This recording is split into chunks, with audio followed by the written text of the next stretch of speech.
అనగా తనకి దీపం సరిపోలేదని తన ఉత్తరాన్ని నుంచి ఉత్తిగా వెలిగించాడు కదా, అది శివప్రసాదాన్ని తిన్నాడు. అది దొంగతనంగా అయినా ఎవరైనా పెట్టినా సరే ఆ ప్రసాదాన్ని తిన్నాడు కదా. ఈ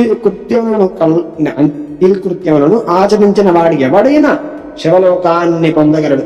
ఇతడు కొంతకాలం శివలోకంలో ఉండి ఆపై పుణ్యం ఫలించి కళింగరాజుగా జన్మిస్తాడు. పొండి ఈ విషయాన్ని మీరు ఎముడికి చెప్పుకోండి అని చెప్పాడు.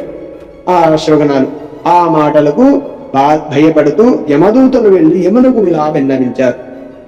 యముడు ఇలా అంటున్నాడు, వడిలారా, ఇప్పుడు శివభక్తులను వెళ్ళకండ్రా. ఈ వృత్తితో త్రిగుండ్రాడు ధరించిన వాడిని, శరీరమంతా భస్తం పూసుకున్న వాడిని, రుద్రాక్షలు ధరించిన వాడిని, శివవేషధారులను మీరు యమలోకాన్ని తీసుకునిరా. ఆయనతో మనం తట్టుకోలేనురా బాబు. ఆయన కోపం వస్తే ఆయన ఏం చేస్తారో ఆయనకే తెలియదు. శివభక్తులు జరిగి మీరు వెళ్ళకండి అని యముడు పలికినాడు. ముల్లారా, ఇది శివభక్తి మహిమ.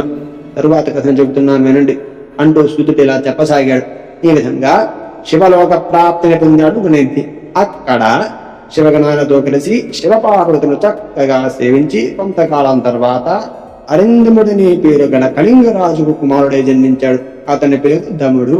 పూర్వజన్మ సంస్కారం చేత బాల్యం నుండే శివభక్తి అలవాటుపడి అతని రాజ్యాధికారాన్ని పొందగానే రాజ్యం అంతటా శివధర్మాన్ని ప్రచారం చేసి అనేక నూతన శివాలయాలను నిర్మించాడు. వాటిలో నిత్య ధూప దీప నైవేద్యాలకు తగిన ఏర్పాటు కూడా చేశాడు.